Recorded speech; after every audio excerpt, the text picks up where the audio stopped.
Ryan Melton is director of the EASA program, and he's a professor. He consults, publishes, and presents on early psychosis.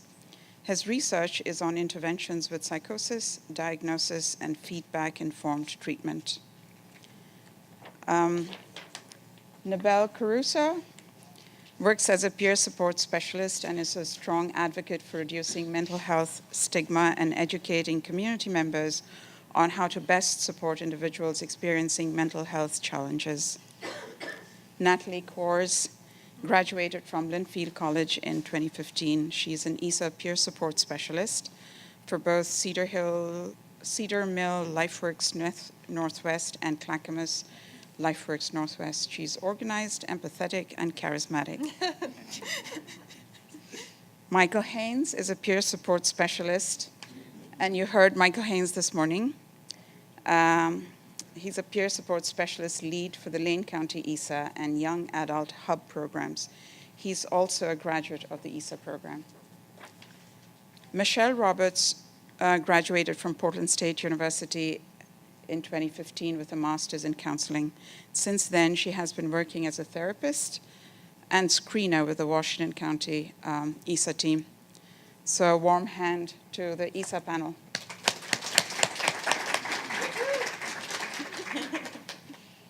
All right, thank you all for coming to an end of the day conference presentation. Probably helped that another presentation was canceled and brought a bunch of you in, but certainly appreciate your attendance regardless. EASA likes to get its name out regardless of however you ultimately attend our talks. You all got introduced to me as the introduction stated. And again, my name is Ryan Melton. I'm the clinical director for the EASA Center for Excellence.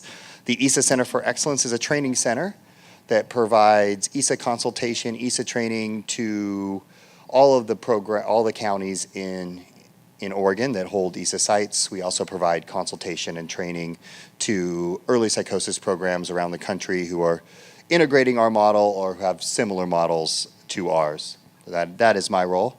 And then you all got introduced to my bosses over here, and I say that quite seriously. As EASA, we have really embraced the idea of participatory decision making and having young adult feedback, and our participants kind of guide us along the way. So let me just briefly describe what EASA is in a simplistic way. EASA stands for, first of all, stands for the Early Assessment and Support Alliance. We are Oregon's initiative for first episode and early psychosis programs. So our goal is to engage individuals in the earliest possible signs of psychosis, whether that's what the literature may refer to as psychosis risk syndrome, or whether that's kind of a first episode of psychosis where someone might meet that diagnostic criteria, for a psychotic condition. EASA has been in existence since 2001, started in 5 counties in Oregon and have grown over time. The picture that you see up here is part of EASA's mural project, where young adults kind of across the state were developing murals, which we hope to ultimately bring together. I think in a lot of ways that represents what EASA is. We've kind of grown over time, changing our practices as we learn. Our program in 2001 does not look like our program now. And our program in 2030 will probably look quite different than it does now. And that's exactly what we want. In the moment that we say we figured this all out is the moment that we probably have not figured it all out. So we're continuing to learn, we're continuing to adapt our practices, and certainly taking from the experts in the field, with our primary experts being those experts by experience and those who have sat in our program, who've sat across from us in therapy sessions, who have been out in support employment sessions, who've sat with our occupational therapists and now guide us through what we call the Young Adult Leadership Council. You'll hear more about that council in the second part of this talk, but that's kind of our governance committee. It's made up of EASA graduates who guide our practices. So that is EASA in a nutshell. Some of our mission, this is a really nice example of our iterative process. I shared these PowerPoint slides with the group, and I said, hey, what do you think? And immediately got some feedback. I had language about normal, life path, and then I got a lot of feedback from Nybelle. She said, what is normal anyway? And is that really the right thing to say? And it's absolutely right. So we kind of changed it to self-determined path. So our goal is keeping young people with early signs of psychosis on their self-determined path by, one, making people aware. The thing about early intervention programs is they don't work really well if people don't know who we are. You know, the idea you might have sat in the previous talk and they talked about duration of untreated psychosis and, you know, the quicker that you can engage individuals, the better the outcomes. So again, trying to be a prevention and early intervention program, again, only works if people know, certainly, you know, who we are. How do we do that? That's such an awesome question. And one, it's by talking to you all today, you know, so you know who we are. It's by handing out all of this wonderful materials that I'm handing you out right now, including brochures, a journal in which we edited and is all about early psychosis, in which had authors by members of the Young Adult Leadership Council. We have some very unique funding in that we can support clinicians and young adults who are working or part of our programs to be out in the community advertising. And so that's part of it. So again, we have, that's almost a core component of our work, is that people have to know who we are. So we have to be out there. That has to be one of the core components of our program.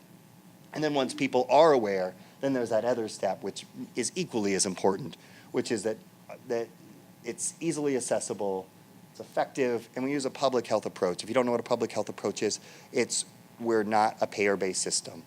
We're not a Medicaid-based system. We're not a private insurance-based system. If you have the concerns of early psychosis and you want to work with us, you're in. It doesn't matter what payer base you have. And we're very fortunate in Oregon to have that flexibility to do that. And then I'll get into a little bit more detail what the easy, accessible approach is. And what we provide is hopefully a network of an educated community members and highly skilled clinicians. We certainly integrate evidence-based practices, which probably everyone in this audience is familiar with. But we've made significant, in some cases, cultural adaptations to these evidence-based practices. We recognize that a lot of the evidence-based practices published by SAMHSA and NIMH and these larger entities, you know, were oftentimes normed on individuals with maybe more quote-unquote persistent mental illness. Some of the average age of some of these studies was 35, 40 years old. So certainly we recognize that there's a culture even within young adulthood and have made adaptations with feedback from the Young Adult Leadership Council and others to almost modify those evidence-based practices. And so it's really more about making the kind of, instead of following practices to fidelity, it's more about integrating practices that our young adults and our participants report are effective. So we're less about fidelity and more about outcomes in that case. What's that? That in and of itself. Evidence-based practice, right. Practice-based evidence, right. Yes, I've been intrigued by the studies that kind of show if you follow a program to fidelity, like perfect fidelity, you get that perfect fidelity score, your outcomes are actually not much better than minimal fidelity.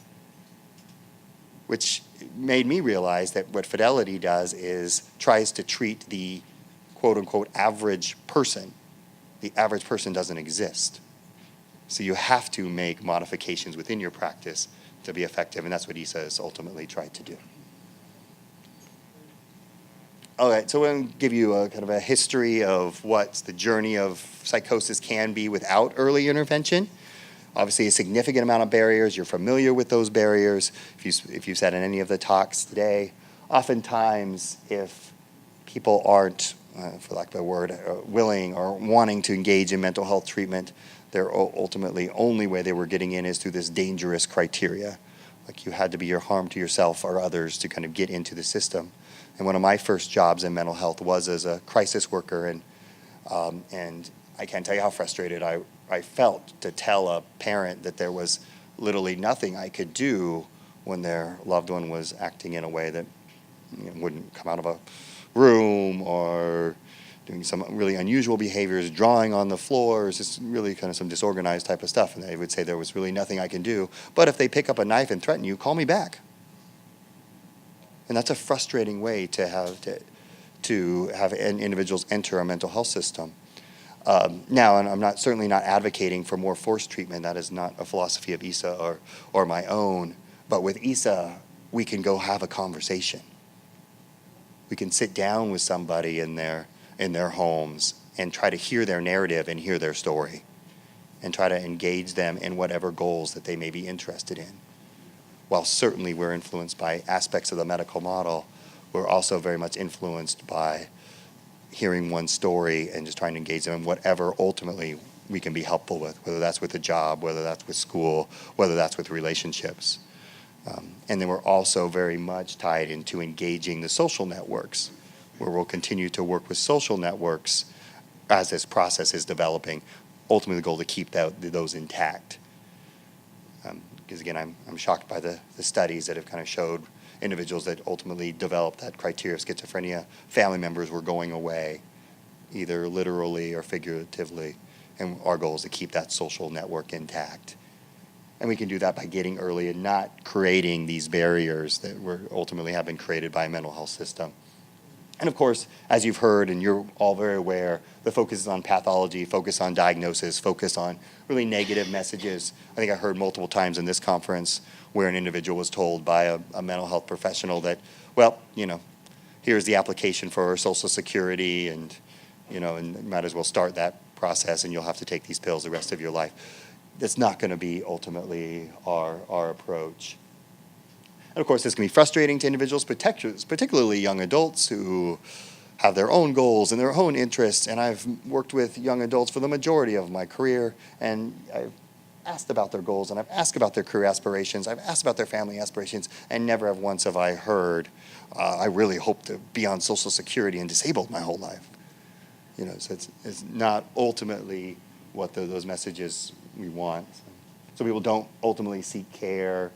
And then the cycle continues with more acuity, disability, poverty, and the barriers go around and around and around again. So we're ultimately with EASA trying to stop that and prevent that cycle. This is Oregon. You are, where are you? You're up in here somewhere, in the blue section of the state. This is the iteration or the development of EASA in a colorized fashion. 2001 is when we started. We covered these, shall we call those salmon-colored counties? That's ultimately where we started. In 2008, we received funding from the Oregon legislature to expand.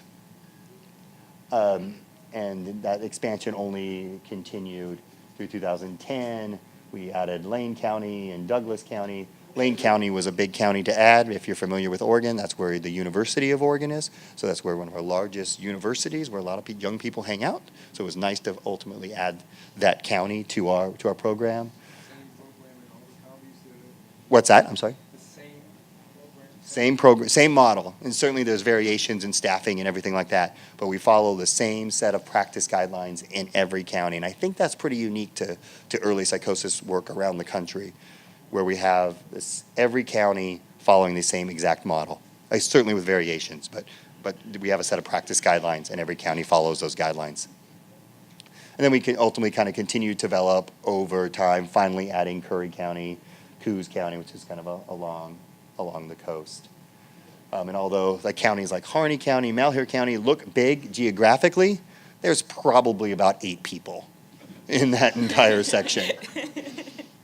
So we're trying to develop our guidelines that ultimately can provide services to individuals regardless of where you live, regardless what supports might be around, whether you're in Portland and Multnomah County, which is a smaller county geographically, but that's our most populated county there.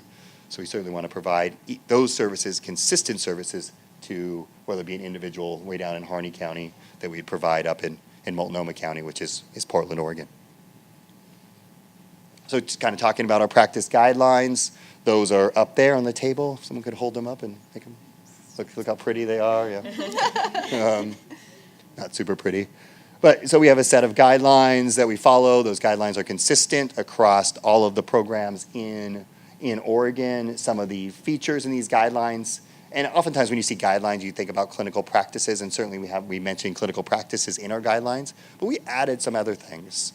We looked at guidelines kind of across the world to try to determine what's a good fit for EASA, and we said, okay, this is good, but it's really missing a few things. One, it's missing that systemic infrastructure, and that is having leadership within community agencies to say, you can do this work, that we as a community agency are going to accept all comers, regardless of payer base. We're going to flex our hours so we can work weekends, so we can work evenings to meet with families over dinner. You know, so that we can do that level of flexibility. That takes leadership. You know, that takes negotiation with unions. That takes a lot of work. And that's a core component in our practice guidelines, to be able to be that flexible. So we can remove some of those barriers. So we don't tell, you know, somebody, oh, sorry, it's after 5, I can't meet you, even though you work all day, you know. So we could meet them, you know, after 5 o'clock. So we can have appointments, you know, towards the evening. So we don't have to pull individuals out of school when one of their goals is to get back to school, you know. So we can have that flexibility. So you need that leadership. So that's inherent in our guidelines. Participatory decision-making, I talked about that. That's the goal of participatory decision-making is that the graduates, the participants of EASA, own EASA. That they provide us with that level of feedback, that they are on boards, they are in presentations, they are in committees to provide that level of leadership. So that's another key point. Psychosis risk syndrome, catching people early, community education, having a very explicit guideline. You have to get out in the community. You have to do so many presentations over the course of a month to make this program effective. You have to hit schools. You have to hit crisis centers. You have to hit hospitals. You have to hit churches. You have to hit Rotary clubs. You have to hit anywhere where young people might spend time. Clinical services I mentioned, and then we have a whole guideline on transition. I mean, one thing about EASA is we are a 2-year program, and there's criticism of that and fair criticism of that. But we do try to make sure that people, when they leave EASA, we have a full transition plan in place for whatever their needs may be. We continue to develop our practice guidelines over time. We have a fidelity score. And then we have a policy which I'm quite proud of, which is this policy for inclusion in the EASA network, which basically we ask all of those colored counties that you saw earlier have to agree to receive EASA funding to be part of this model, that if one person gets accepted to the University of Oregon and they live in Southern Oregon and have to travel up I-5, that Lane County EASA, where the University of Oregon is located, will accept them without putting them all through the rigmarole of rescreening, reassessing. So EASA is EASA across the state. You know, so it's not county by county, it's not clinic by clinic. While certainly there's variations in clinics and counties, once you're in EASA, you're in EASA. And if you move, which we know a young adult population tends to move, why are we again, we're just trying to knock down some of those systemic barriers. That's another policy we have. Here's a link to our practice guidelines. I have a few hard copies if you'd like to read them. We are in the process of revising them right now. When we wrote them, when we finalized them in 2013, we had limited family and kind of peer involvement in writing them. We had some. This iteration will be much more kind of peer influenced. Young Adult Leadership Council is reviewing them on an ongoing basis.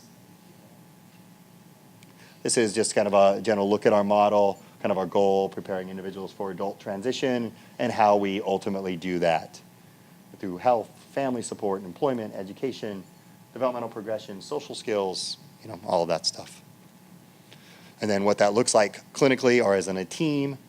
Kind of the ultimate goal is shared goal and outcomes, so really focused on what participants want, really focused on outcomes, not focused on fidelity, not focused on clinical practice, not getting a certain dose of clozapine, just really focused on ultimately outcomes.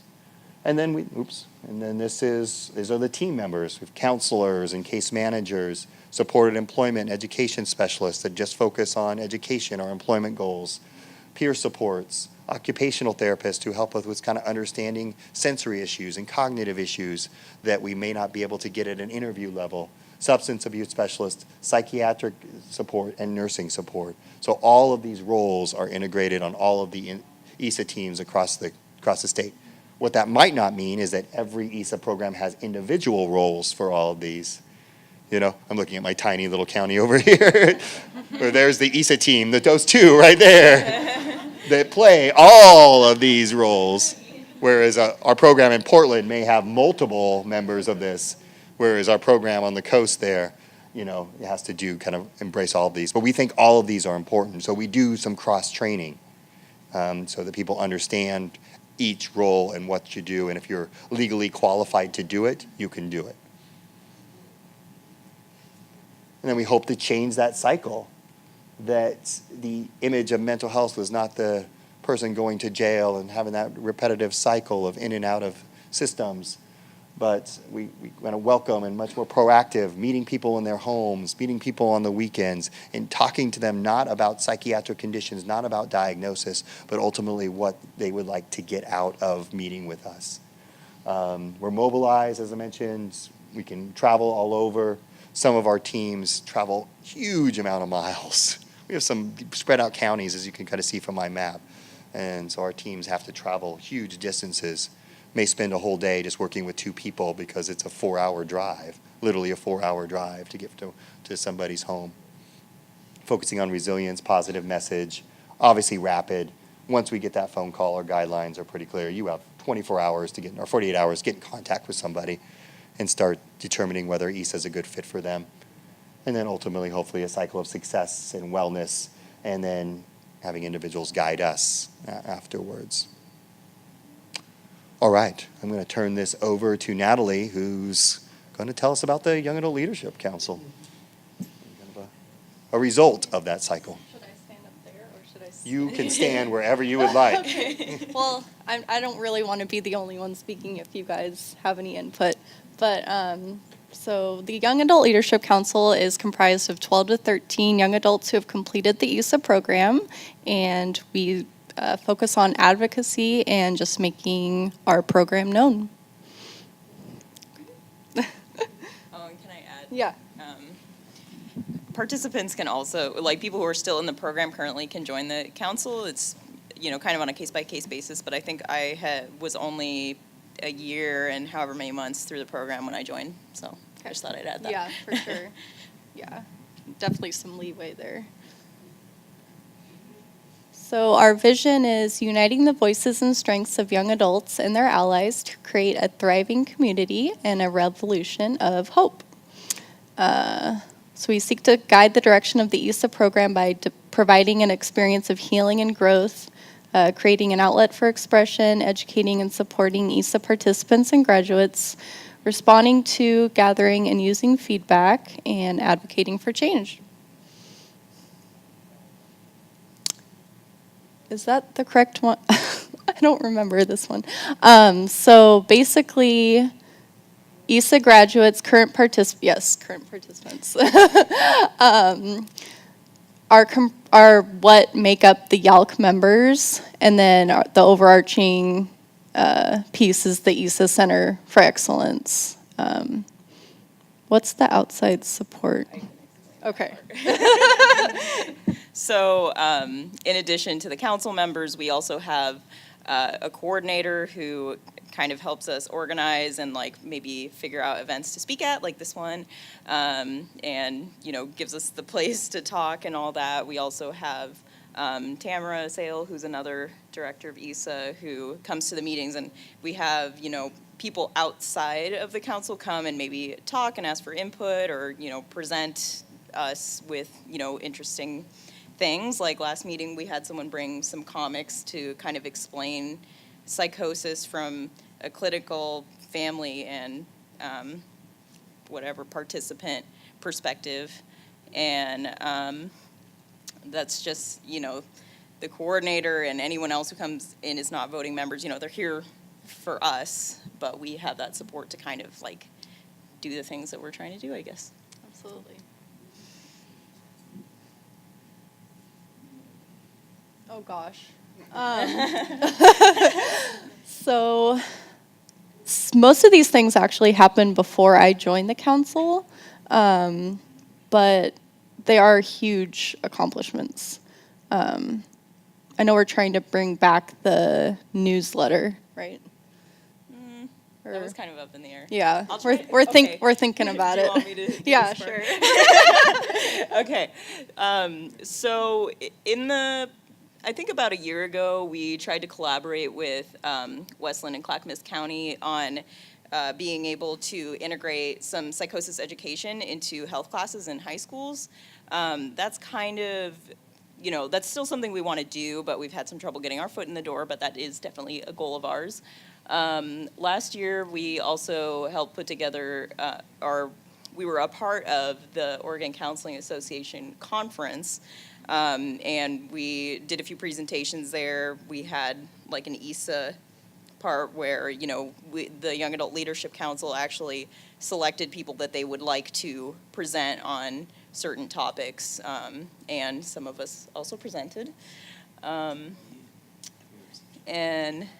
Yeah, you guys did. yes, we did. And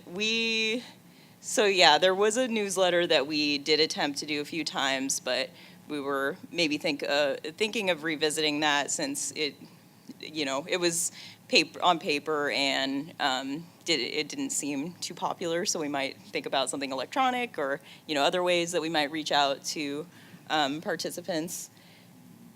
So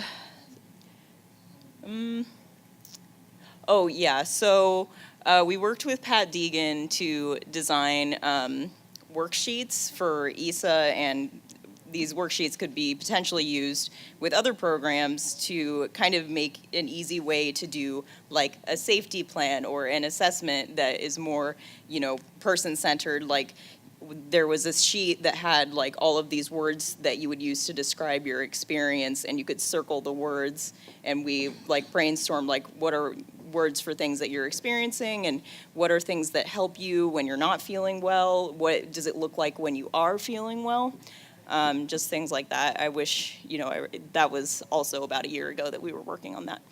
Next slide. So that's the housing.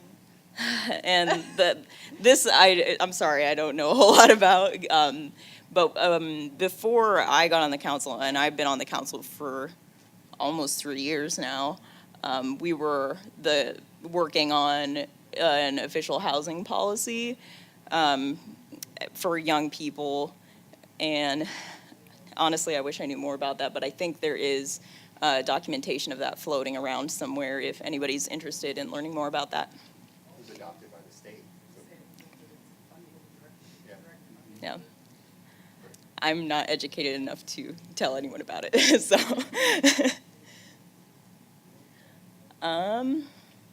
And in 2016, we released a national policy platform, which I believe is being passed around.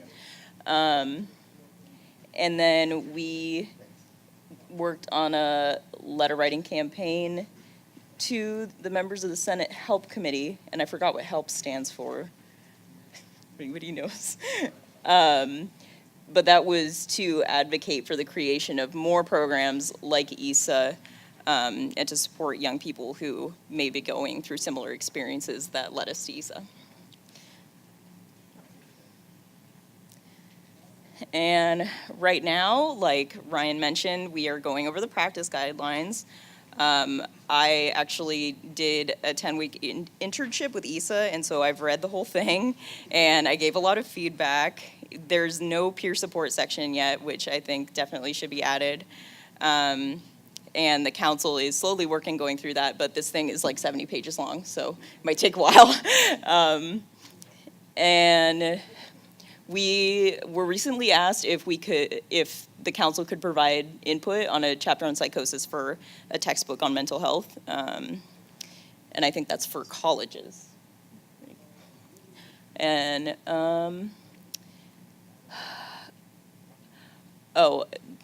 we are working on the, is that talking about the design team? Right. Yeah, so we also have another, I don't know what you'd call it, like, it's not a council, but it's called the design team, which has given a lot of input on these online modules that we are planning to give to people who are new to the EASA program to explain what the program is about. There are also some testimonials from people who have been through the program, like videos. There are some people talking who are clinicians in the program. And there's just like a lot of psychoeducation, learning more about psychosis, what is this experience that you're going through, and like how does EASA work? What does what is it called? The decision-making, participatory decision-making look like? What are all the roles on the EASA team? Because it's a lot of information, and it just kind of gives it in an easily digestible way. And I worked on the design team for a little bit, so we would go through literally every page and be like, okay, this language is not digestible for a person who maybe just got out of the hospital and is on a lot of meds. So kind of like simplifying it for, the audience that we're trying to reach, which is a young person who may be having, a lot of really heavy experiences at the time if they're just joining EASA. So we're trying to figure out something we can develop that's for graduates for something similar, right? Yeah. For people who are exiting the program, we also were talking about having something like that. And also just consulting with counties that have specific requests. Like recently, we were asked by one of the EASA programs to look over a welcome packet that they would give to participants, and we had a lot of feedback on that. And just other small things to make sure that, we're keeping it person-centered. I thought we were going to take out the slide. Yeah. This is from an old PowerPoint that we showed to some EASA participants who we were possibly encouraging to join the council. So that might not apply right now. And some contact info. The email that's up there is our participation coordinator. And It's actually walch@ohsu.org. That'll still work. Yeah, she Dot still edu. checks it. But anyways, and that's our website and Facebook and Twitter, and we have we just created some positions for the council, and so one of our graduates is now doing the social media. So it's all kind of cool. That's it. We're the co-chairs. No. We are. We encourage each and every one of you to please like EASA on Facebook. Thank you. Yeah, please like our Facebook.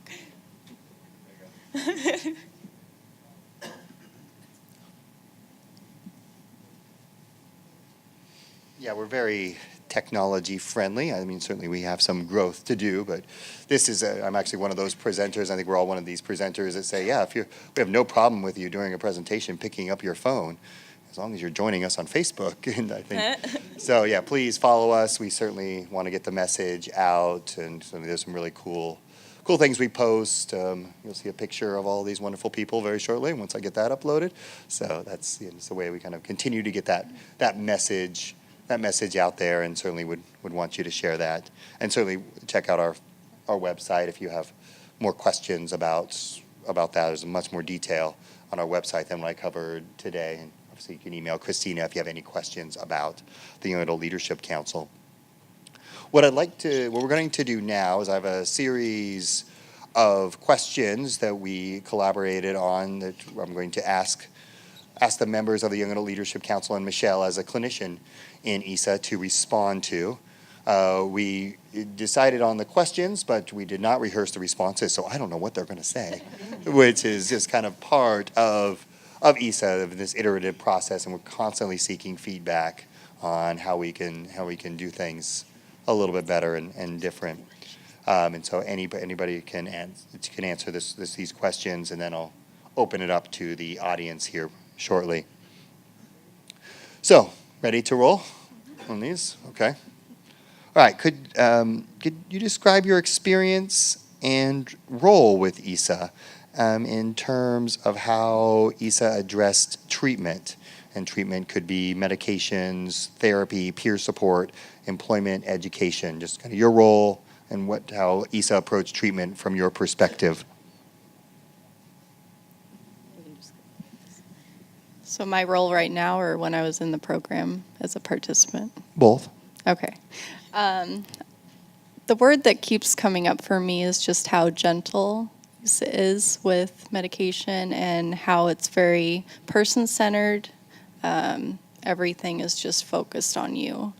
And that's really the biggest thing and most had the most impact on me. So, yeah. I think that one of the biggest experiences I had with EASA that sticks out to me was at the very beginning when I was deciding whether or not to work with EASA or just use my private insurance. I was meeting with a psychiatrist, and I asked her if I would be on these medications for the rest of my life because I came out of the hospital on 3 different meds, and she said, generally with this diagnosis, that would be the case, yeah. And when I asked the psychiatrist at EASA, he said that that may not necessarily be the case. If you want to get off these medications, we'll support you. If you go off the medications, what you experienced might happen again, it might not. And that was what made me decide to go with EASA and fire my psychiatrist. So I think that kind of sums it up. Everything that I wanted to do, I mean, I wasn't trying to do anything too extreme, but they always supported me in what I wanted, and I think that was the most important thing. I think my message is going to sound a little similar. I think one thing that I really appreciated and continue to appreciate about EASA is just the opportunity to have a voice, to be heard and to be listened to. Kind of that voice and choice idea, especially around like medication and just any form of treatment. And that's one thing that I think helps to make EASA special. I think what I really like about working with EASA is that we get to be so flexible as EASA staff members.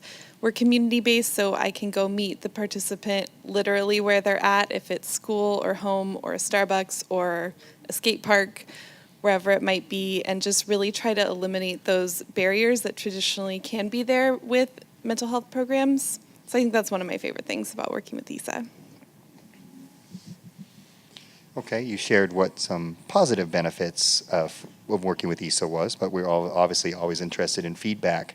What could have worked better for you in EASA, and what direction would you like to see EASA go in the future?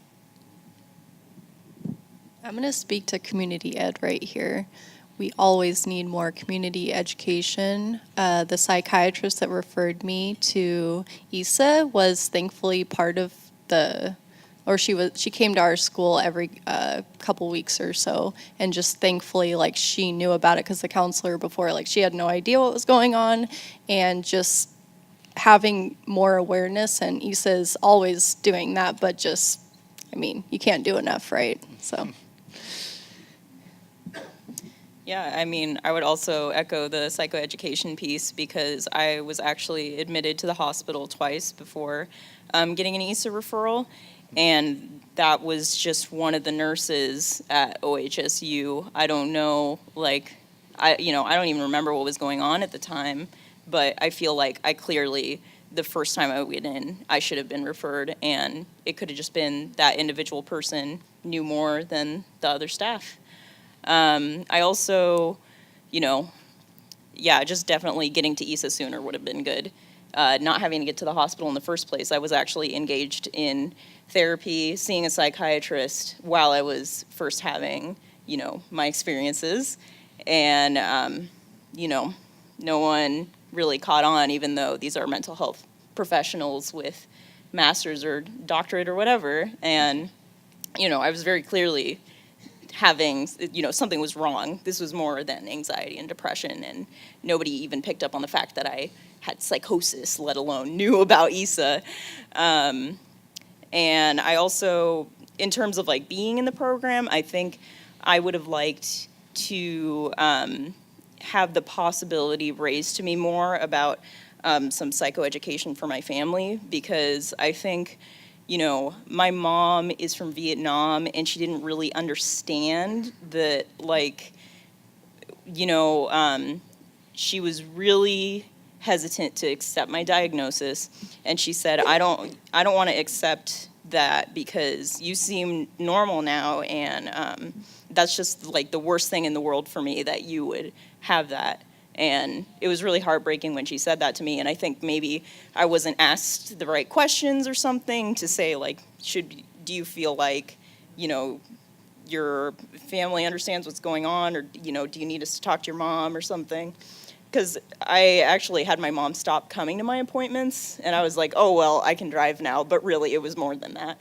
So I think that just that piece would have been helpful. I was a part of EASA before the young adult leadership existed, and so I think one thing that I would have appreciated in my EASA experience is that when I went through the EASA program in a smaller county, and so I didn't have as many opportunities to connect with other people who had similar experiences. And there wasn't as many participants in our program, and so I felt pretty isolated, and I didn't even know that EASA existed outside of Clatsop County. So I think one thing that I would have liked to see different, which has already become different, is just opportunities for me to have connected with other people across the state. Let's see. I can't wait until we get driverless cars. Maybe that's coming up in the future. That'd be awesome.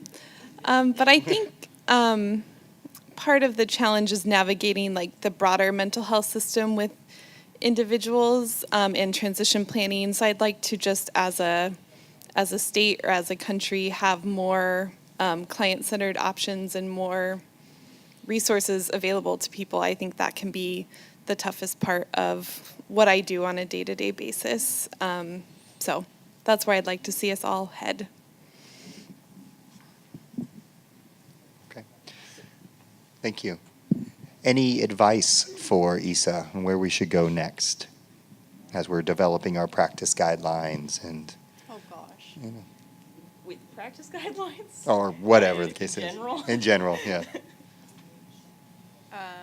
How is that different from the last question? I was just reiterating to kill a few more minutes because we were way ahead of schedule. I'm gonna But if it's too much similar, I was thinking bigger picture, yeah. If Yeah, there's bigger picture. I don't know how else I can add to that. And that's perfectly fine feedback. Oh, Michael can. Okay. I think I've got something here.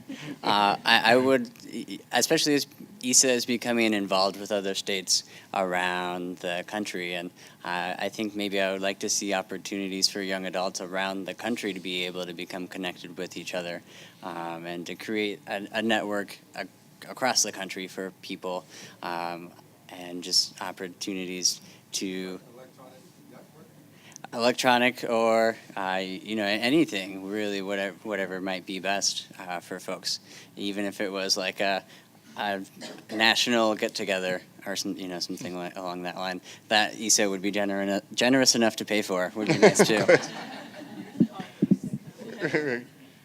Yeah, we have done a couple of EASA conferences, and then we started to integrate with other conferences, but we got you stress balls, Michael. Come on. What more could we ask for? Just to go along with what you just said, but I'm not sure where this was discussed, but maybe coming up with some councils within each program. I'm not sure about the logistical parts of that, but it's an idea. Oh, did Michelle? Okay. Thank you. Can you talk a little bit about stigma? Maybe stigma you experienced and how EASA potentially addressed that or didn't address it? A little bit. I actually had something written that I feel like I couldn't just come up with off the top of my head, so. Oh. So it wasn't addressed much during my treatment, but I am definitely coming to a better understanding of how it can affect all of our lives. I felt lots of shame around my psychosis, and it took a long time for me to come to a better understanding of myself and what stigma meant to me. Overall, though, I am excited to be a part of changing and hopefully eliminating mental health stigma in the future, and I am more than thankful to be a part of this change.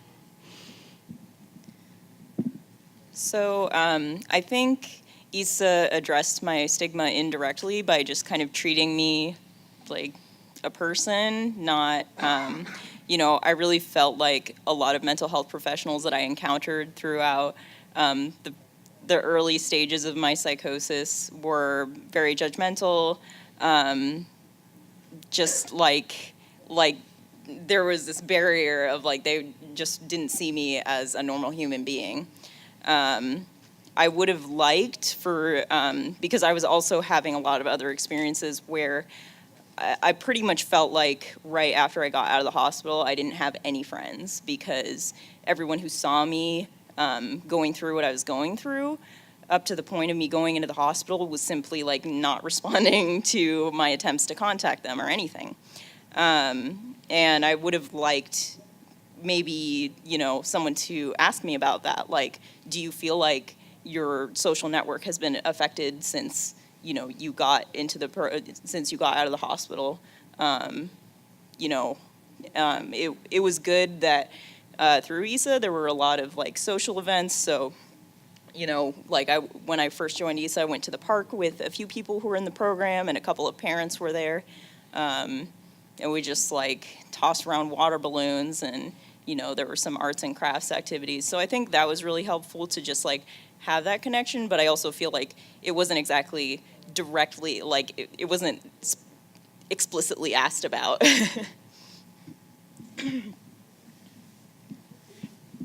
I think that EASA does a really great job at trying to destigmatize the experiences that folks have, but I also think it's important to recognize that stigma does exist, and people do experience it, because outside of EASA, it's something that still really is prevalent. I had the opportunity to sit in on an intake with a new family coming into the EASA program, and the family had done research online about what it meant for someone to experience a psychosis, and so they were asking, these questions like, well, is my young adult going to be able to work? Are they going to be safe to be alone? Can I leave them alone? Can all these different things that was just based off of stigma because of something that they read online. And I really appreciated the opportunity to be able to sit in and be a voice of experience, so that I could see just in that one meeting that we had the relief kind of come across the family's face, and I really appreciated that opportunity. And I think that stigma exists internally and also externally. And I had an experience, and I was going to mention this earlier today, but I forgot to. But I had an experience with a friend who, when I told them that I had heard voices, they had said to me, Michael, I experience voices too. I'm just not weak-minded. And in their weird way, that was them trying to offer me support. And I don't quite understand, but we were able to talk about it. But that was one of the major experiences I can think about that come to my mind, because that I reached out to this friend, and then that was their return. And so I appreciated having EASA as an opportunity to kind of learn to take that stigma away from myself, and to learn that that isn't me. I'm not a diagnosis or anything like that. Sometimes I feel like stigma is the hardest thing that I encounter in my work with EASA. With the young person, with the family, a young person with a supportive family, but being concerned about, extended family or like broader community, learning about what's been going on with their young person because of the stigma. It's something that I task myself with just in my life as a human whenever it comes up. I was out to dinner last night with some of my husband's friends and was telling them what I was doing today, and they were like shocked that this is a thing that young people would talk about. And I was like, oh no, it's awesome. Like, we come and we talk about our experiences, and just having that moment of like, I'm out to dinner, like, sure, my like counselor hat is off at that point, but still trying to just like fight the stigma in any way that I can as a person. And then obviously with EASA, with our community ed, that's part of what we do in a more structured way as well. I also think the stigma within mental health community with other mental health professionals can be really challenging for me. Obviously, I know the young people I'm working with. Sometimes when we come up on transition planning, helping to help the young person connect with a new therapist, they're like, oh, I don't work with that, or, oh, that's not what I do. And to me, that just feels so stigmatizing. And that part can be hard. And of course, I like challenge it a little bit. But it just seems like kind of where we're at as professionals, and it's an area where we really need to make progress, I feel like. Thank you. What are your thoughts on just the process of diagnosis and in psychiatric labels, specifically schizophrenia, psychosis? How is that addressed in EASA in terms of messaging or treatment, or how it was talked about with you? I can only remember it being mentioned like once or twice. And I really appreciate that in a way, just because I know when I first came into the program, like, I really didn't want to identify with anything. Like, I just wanted to focus on getting better. And so it's like one of those things where EASA just really works on, those intricate things of trying to make goals and I hate to say recover, like we talked about earlier, but just work on how we want to be ourselves.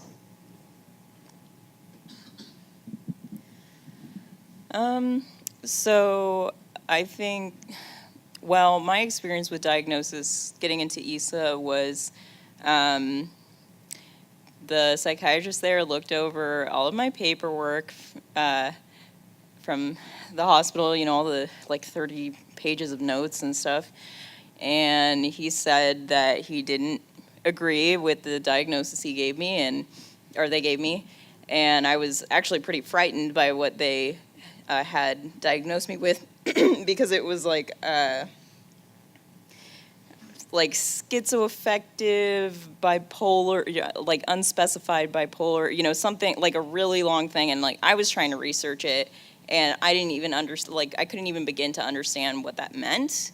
Now with more of, working as a peer support, I do understand more what that means, and it's not as scary now, but, nobody explained that to me when I got out of the hospital. It was just on the top of my paperwork, and I was like, what is that?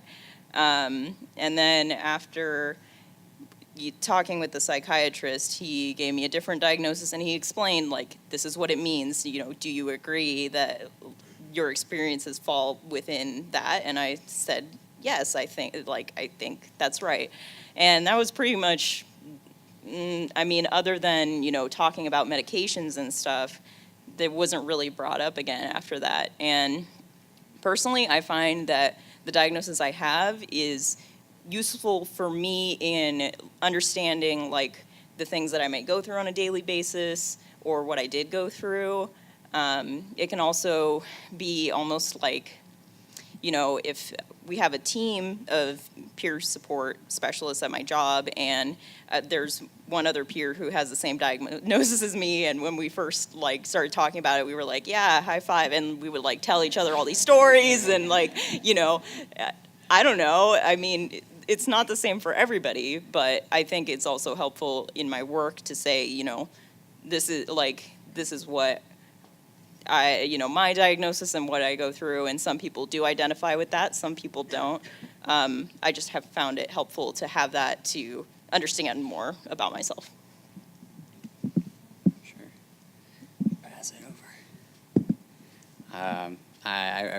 Remember being in the face of receiving a major diagnosis, and it was certainly a scary experience.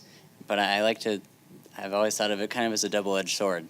You know, in one sense, there's a lot of stigma around diagnoses, and it's kind of, you know, it's just a word, right? So, but because of all the negative connotations that come with that, I think that it creates kind of this sense of something really scary. And on the other side, there's that thing that it gives you something to work towards. One message that I had from my case manager that I've always received, that I always really appreciated and try to share with folks that I get to work with, is that, you know, having a diagnosis doesn't say anything about a person. It's like the color of someone's hair. You know, it doesn't say anything about who you are as a person. It just explains something that's a part of you. And so I try to do the best that I can to work with folks to, when they're in the face of receiving their diagnosis too, because it is such a scary experience. Something that I appreciate about EASA is that as a clinician, I do get to take time with the diagnosis. It's not like some, you know, Medicaid programs where you have 60 minutes of after meeting a person to arrive at a diagnosis. We have time to get to know the person, talk about family and culture and strengths and values and all of those things. And I also think it's really individual. Like some people, we've totally like sat and looked at the DSM together because they want to see what's in there and, you know, what is this thing that people talk about, and this label the hospital gave me, what's that? So I do approach it in a collaborative way, and take our time and try to, you know, adopt a principle that a diagnosis can be a snapshot. Maybe it makes sense in that moment, but certainly with EASA, we just avoid those messages of like, this is a forever thing. Just approach it more in like a snapshot way. Thanks. Can you talk about how EASA did or did not integrate your family or social circles into the process? Yeah, they were very supportive of having my family involved because it was a very scary experience, obviously. And so having them involved was important to me, and that was supported tremendously. And then as I started to progress through the program, it became less and less. I was going back to college, so they would, you know, meet me in the community, which I didn't have my parents there with me. So it was a very progressive and great way to be handled. I feel like I already spoke to a lot of this. Definitely as the time went on, I didn't want my mom involved as much, and maybe more could have been asked about that, but I could also see if the people I was working with didn't want to be intrusive. And, you know, I was also, like, going into my early 20s, I wanted to be more independent from my family, and I feel like that was respected. Yeah, what?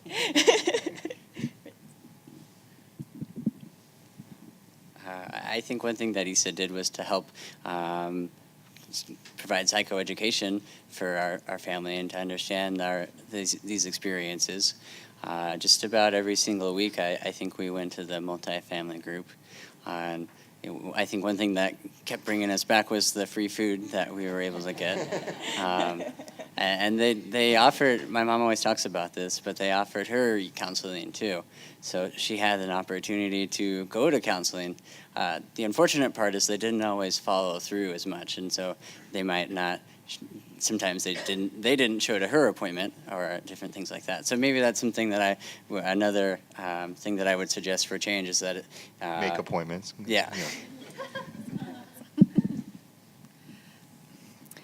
Yeah, so we involve families in a lot of different ways, certainly approaching it with the young person, the participants in the driver's seat. So whoever is family to them, support people for them. If they want them involved, then they absolutely can be. Our family groups can be a great place for that. And yes, we have food.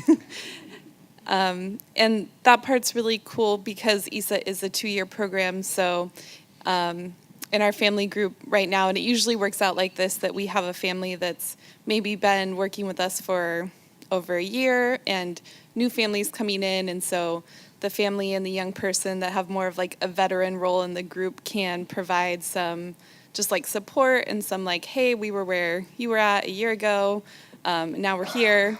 And that part is really great for me to see, like, as the person sort of like facilitating the group, but I'm really just like there, you know, so that the families and the young people can connect in that way. Yeah, and I think that broad definition of family and support people, friends, partners, whoever it may be, if they, you know, want to learn about us or want to participate, then they absolutely can. Yeah, one of those systemic infrastructure sections that we actually had to work through was this idea of food at groups, where it got to a point where I actually wrote it into our practice guidelines, where I said, you have to provide food. It seems like once we put it in writing, then agencies started doing it. I was like, well, I'm just going to put all sorts of things in writing. Yeah. Culturally, yes, we make a lot of cultural decisions around food. And so, yeah, it wasn't just the treatment model of multifamily groups, which is bringing multiple families together and doing some problem solving, but kind of engaging at a cultural human level, and whether it be a piece of pizza or a salad or whatever the case was. So it's actually we laugh about it, but actually a really important part of our treatment model. I do want to touch a little bit on some cultural issues, and just because I think it's an area that EASA is continuing to develop. We've adopted the term cultural humility and starting to integrate that into our newer practice guidelines. I want to hear from you kind of how EASA thought about your culture. Did we ask about it? Did we integrate it into your process? Did we talk about your family, whether that be young adult culture, psychosis, whatever you define as culture? I'd like to hear a little bit about that.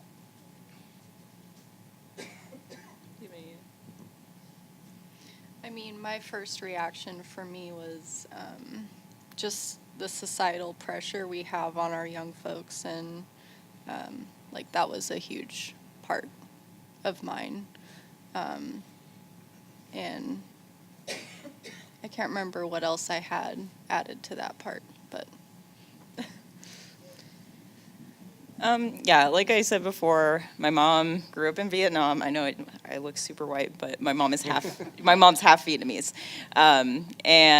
But she grew up in Vietnam. My extended family, which, you know, I was living in a home with 8 other people, all 100% Vietnamese.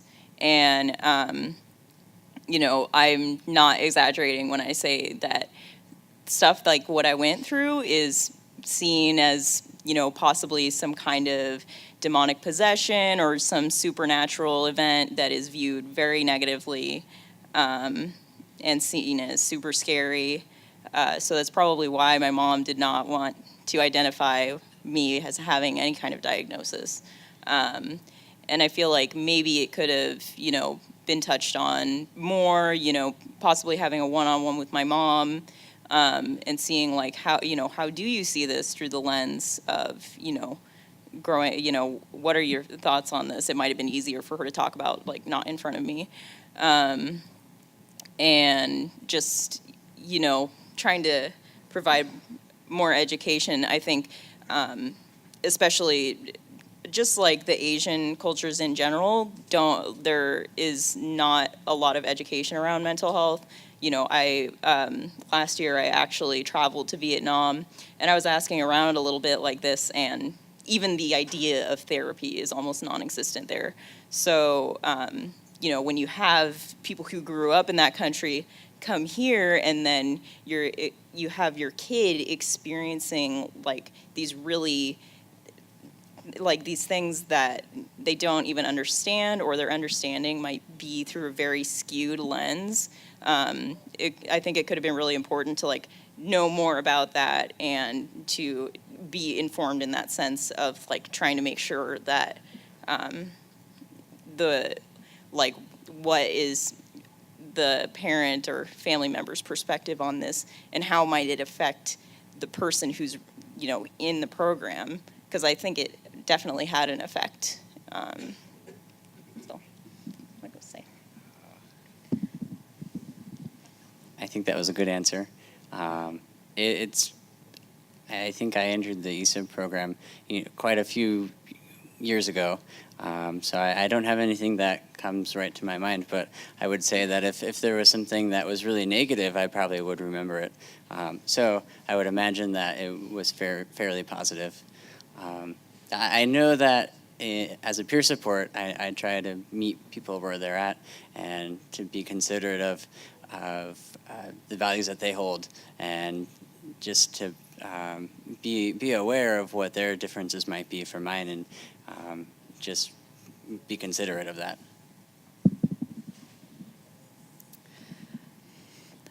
Well, I really like to approach working with all families from a cultural humility lens, and especially when I feel like being community-based, like it's a different experience when I'm like walking into someone's home versus them coming to see me at the office. So very much being humble, being open to learn, respecting whatever the norms of the house are, if it's like removing shoes or accepting a drink or whatever it might be. Sorry, a non-alcoholic drink, I should say. So of course, being respectful. I do speak Spanish, so I have the opportunity of working with a lot of Spanish-speaking families, which is really great. Oh, that reminds me of feedback. More materials in Spanish and probably other languages would be awesome. We have some things translated, but the more the better. And I think that's cool too, because I have like that process of speaking Spanish involves some self-disclosure for me. Like I'm not a native speaker, so like how did I learn and where did I go? And that can be a cool way of connecting with families. Trying to introduce it as like we're two people on a journey and trying to get out of that like expert role in some ways. So that's some of the ways that I work with families and culture. Can you keep the mic right there? Because I want to direct one question towards you. And the final question for the panel, and then we'll open it up for the audience. It's on self-disclosure.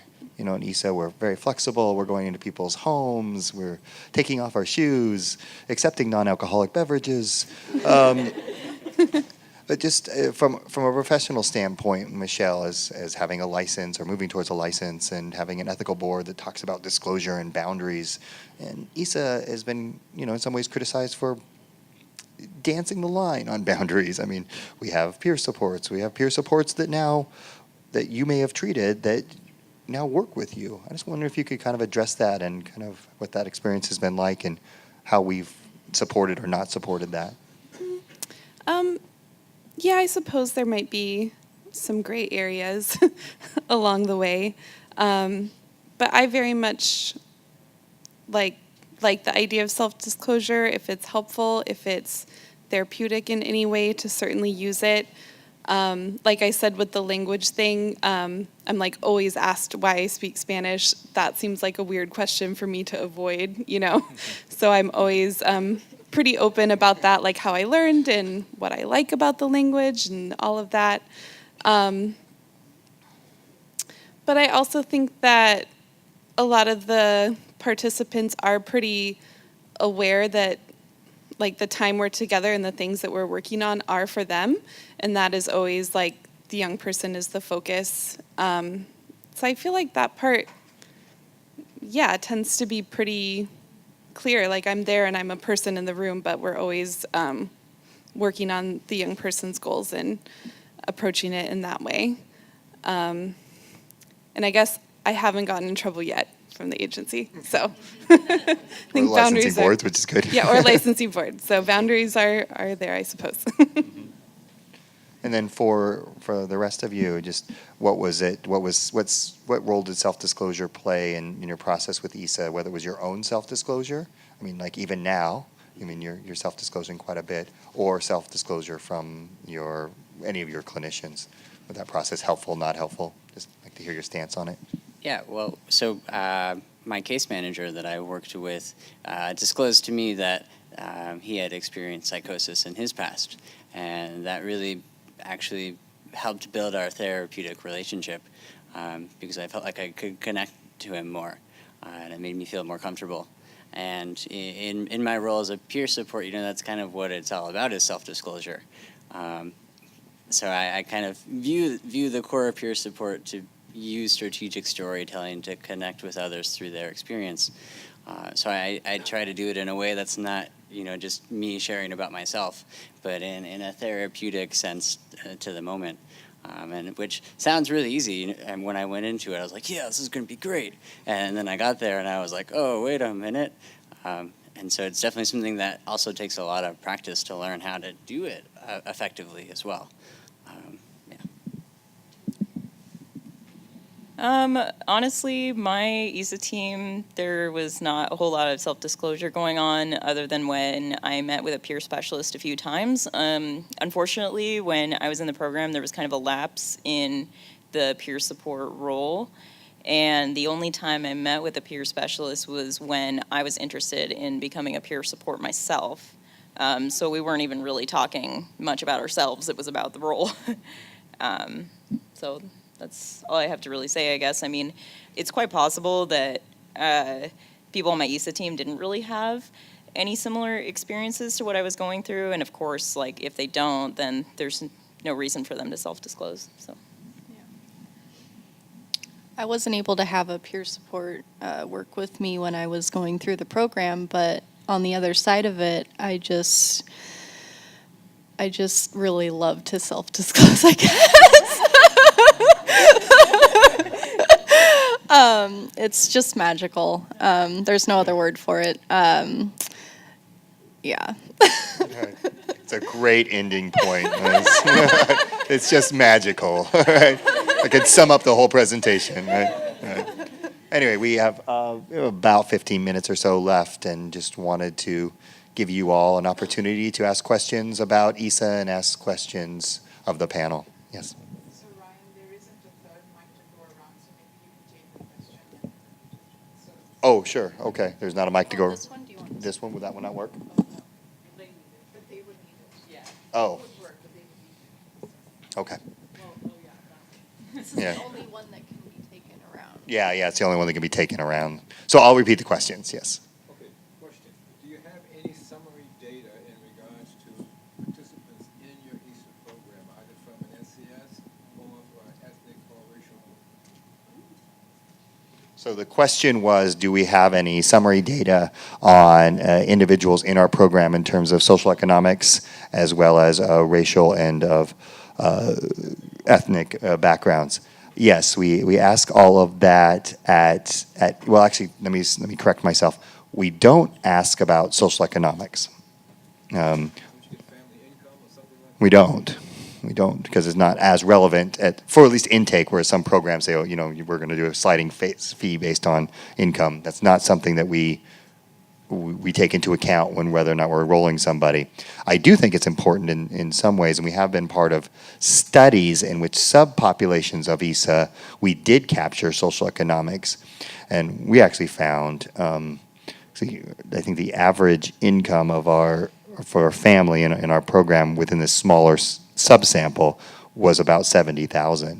It was actually a little high than what I would have expected. And It's not high from my expectations. oh, okay. Because in Illinois, although we don't have EASA, we do have programs for mental health interventions. And the higher you go on SES, the more increase you get in the utilization of those programs. Oh, interesting. Which takes you back around to the issue of community education Mhm. and the issues of guilt and shame and that Yeah. kind of stuff. Interesting. Yeah, thank you. And then our racial, I think we do have data. I don't have it in front of me. Oregon is a fairly white state. I'll just kind of say that. I think we're about, some of our counties have up to 50% Latino. Our African-American population overall is about around 2%. So pretty small. What's Latino? It was about 50%. Okay, what is Latino? Oh, what is Latino?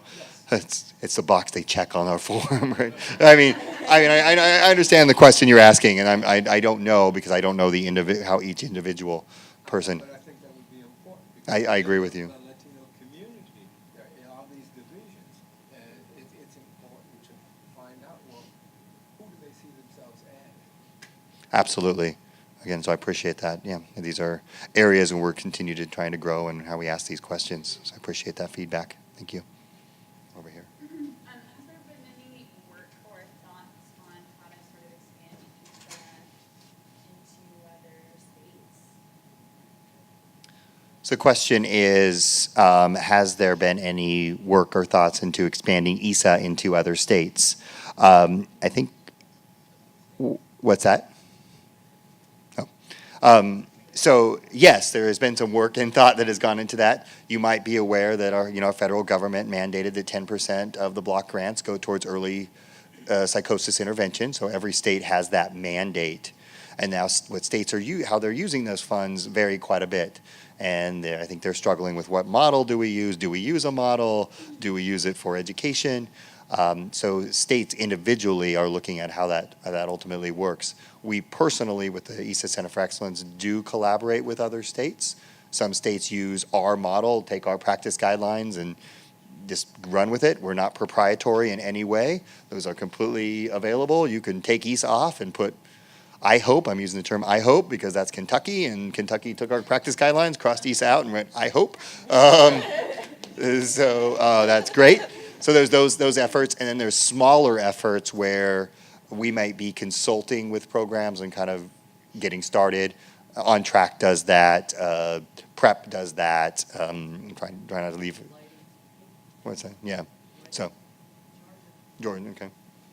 So lots of different programs are doing that. So that's the goal, is to really have early psychosis programs in every state, and each state is different in kind of their stage. I mean, some are just starting off, trying to figure it out. Others are trying to move towards statewide implementation, similar to Oregon. States like California have many early psychosis programs, but follow many different models. You have a list of those? Yes, if you at our website, we have a national directory. So you can go to our website under National Resources. There's a directory that lists every early psychosis program in the country, and we try to keep it updated. I can't promise that it's 100% updated, but it has probably 90% accurate. So you can find programs all across the country. We do not, however, have that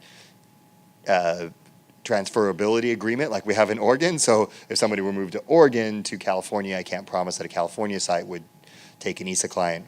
Hopefully someday we get to that point. Clarification. So the block grants, this are the 10% set aside mandate from the federal government, was for first episode psychosis. So that's kind of individuals with a set diagnosis and within a time period, whether it be 6 months or 12 months.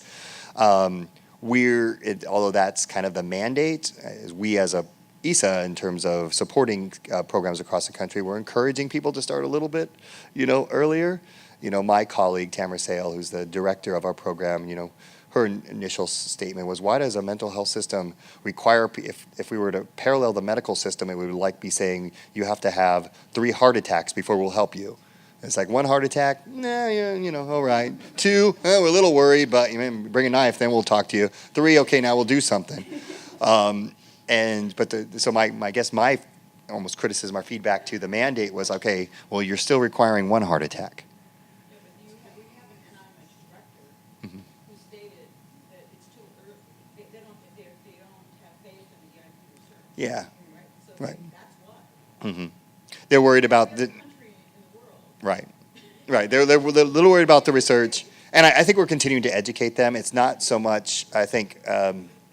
Obviously, we don't want to stigmatize. We don't want to catch people so early, and certainly we don't want to start people on medicines that would cause harm. And we know that the research has actually played that out. How we think about it in EASA is certainly that individuals that even fall in this psychosis risk area, significant amount of distress, help seeking. If we were to use a DSM, literally, there's some diagnosis going on. So it's not like we're just picking up people out of a coffee shop and saying, hey, come to our experiment. Look at that.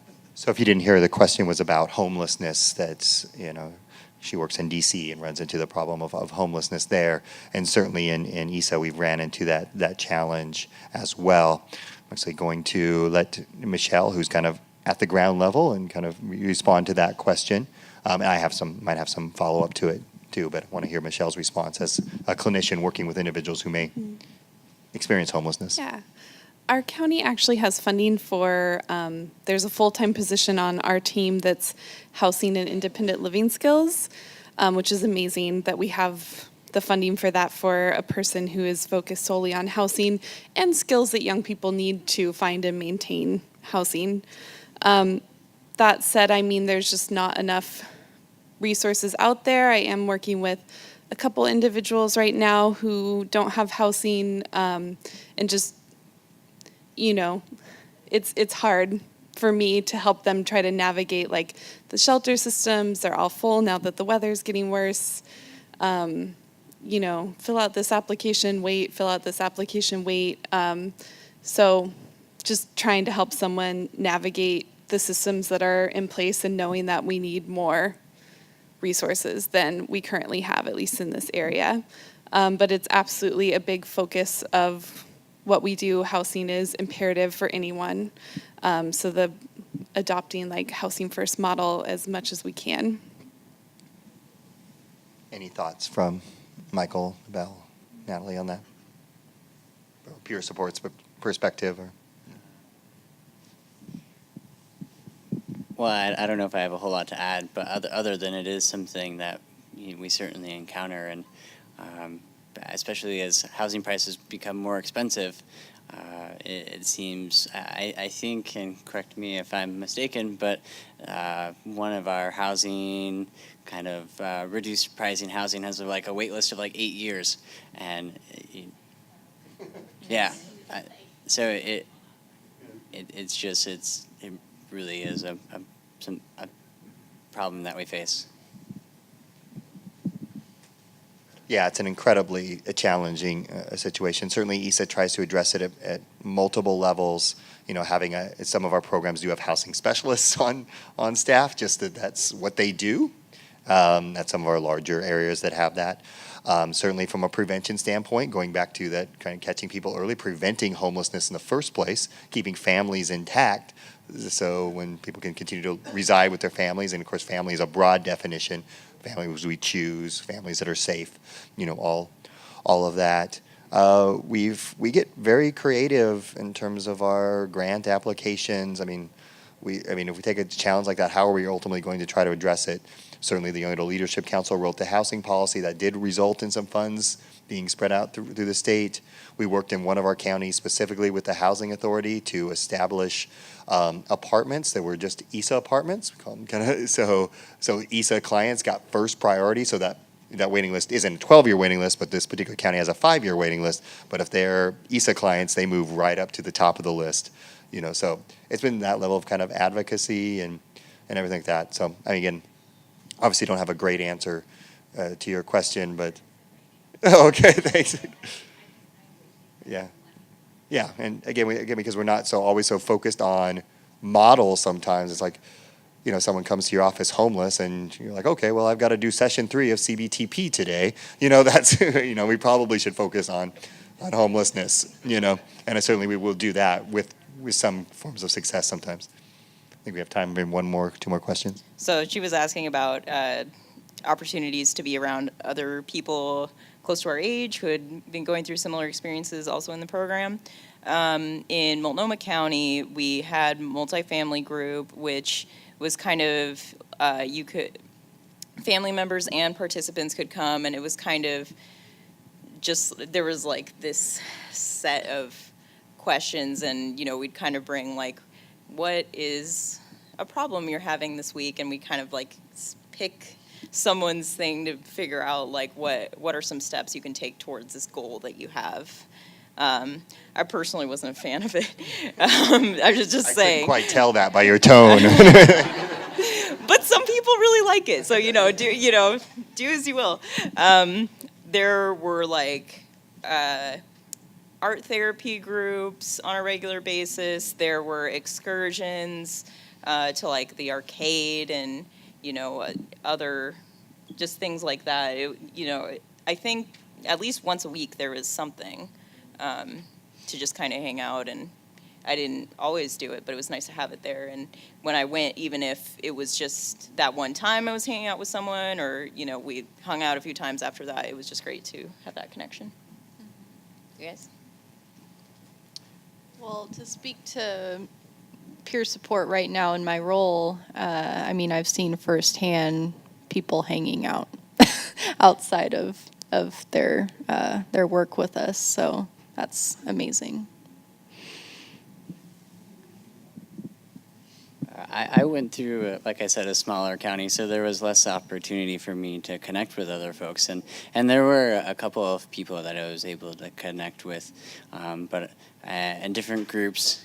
Where I lived was a small town, and so there really wasn't much to do there, but we had the opportunity to take advantage of kind of the natural beauty. So we would go like hiking and different things like that. But one thing in my role that I tried to do as far as like working with people is, we run and facilitate groups, and for folks that maybe aren't quite ready for groups, because that's kind of a scary word in itself. When I think of a group, I think like 20 people, and then I start to get kind of scared. And so I'll work with people to do like I just started what I'm calling it an underground disc golf group.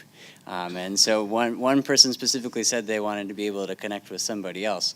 And so I picked like one or a couple other people in the program to be able to connect through disc golf, with the idea that, maybe we can get more and more people, or eventually they can come to one of the groups. We in Lane County, we just opened kind of like a drop-in center, kind of hangout. We call it the Open Hub.